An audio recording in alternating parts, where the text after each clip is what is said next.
আমার আপনার জন্য ইমাম হুসাইন শহীদ হয়েছেন। যদি এজিদের বর্ষতা মেনে নিতে তাহলে তাদের শহীদ হতে হতো না। তাই আমি এখানে কয়েক লাইন লিখেছি। নবীর নাতি ইমাম হোসেন এমন ঈমান এনেছে, কারবালাতে শহীদ হলেও এজিদকে না মেনেছে। নবীর নাতি ইমাম হোসেন এমন ঈমান এনেছে, কারবালাতে শহীদ হলেও এজিদকে না মেনেছে।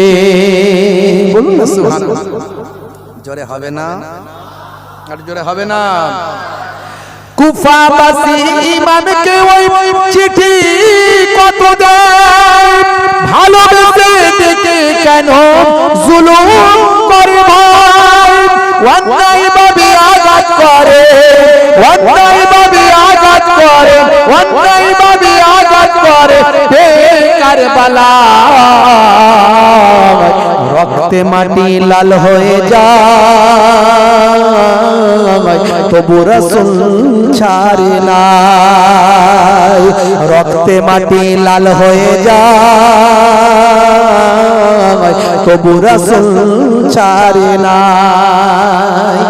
জোরে হবে না? আর জোরে হবে না? কোটি মুমিন হাই হাই করে সকাল বিকাল মুখে, মুহররম মাস এলে তাদের অশ্রু চোখে ঝরে রে, অশ্রু চোখে ঝরে। কোটি মুমিন হাই হাই করে সকাল বিকাল মুখে, মুহররম মাস এলে তাদের অশ্রু চোখে ঝরে রে, অশ্রু চোখে ঝরে।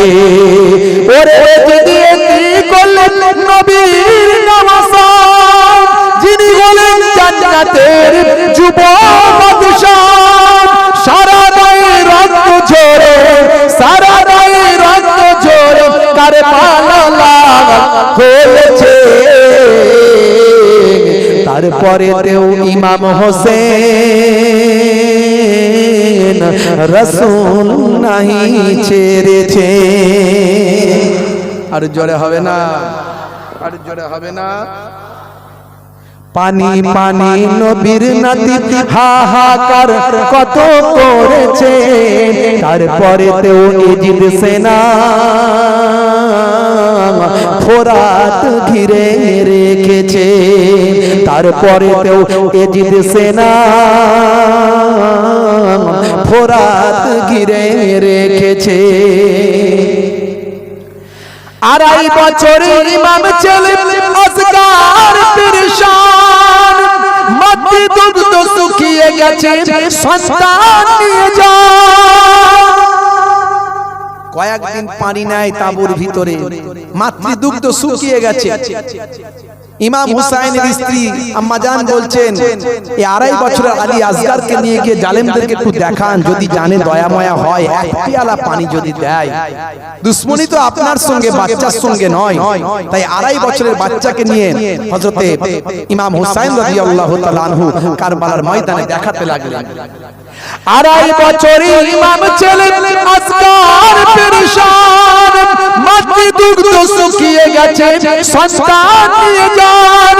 ইমাম হোসেন কারবালাতে, ইমাম হোসেন কারবালাতে দুধের শিশুকে দেখান, এক পেয়ালা পানি দিলে কাউসার দিতে চান, এক পেয়ালা পানি দিলে কাউসার দিতে চান। কোন দয়া হলো না দেখো এজিদ সৈন্যদের, পানির বদলে তীর দিল আসগারের বুকে রে, আসগারের বুকে রে। চিৎকার দিয়ে সন্তান তখন কেঁদে তার যার, রক্ত মাখা দেহ তখন নিস্তেজ নির্বাক, অশ্রু চোখে ইমাম ফিরে, অশ্রু চোখে ইমাম ফিরে, স্ত্রীকে বলে তার পানির বদলে তীর মেরেছে, সন্তান নাই তোমার, পানির বদলে তীর মেরেছে সন্তান নাই তোমার। নবীর নাতি ইমাম হোসেন এমনই মানে এনেছে, কারবালাতে শহীদ হলেও এজিদকে না মেনেছে। জোরে হবে না বন্ধুরা আমার, তরুণ যুবকেরা, মুরব্বিয়ানেরা আমার, শেষ করব। হুজুর কেবলাকে নিয়ে চলে আসেন।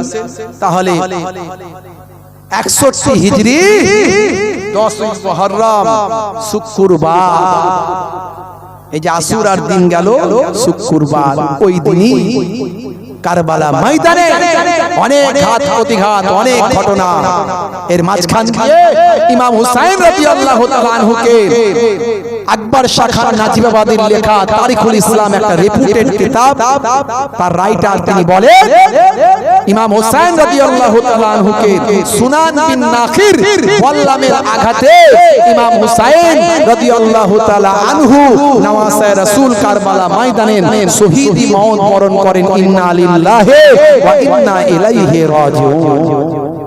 বাপেরা আমার, তিনি কেন শহীদ হলেন একটু ভাববেন বুকে হাত দিয়ে। আমাদের জন্যই তিনি শহীদ হয়েছেন, আমাদের জন্যই তিনি শহীদ হয়েছেন।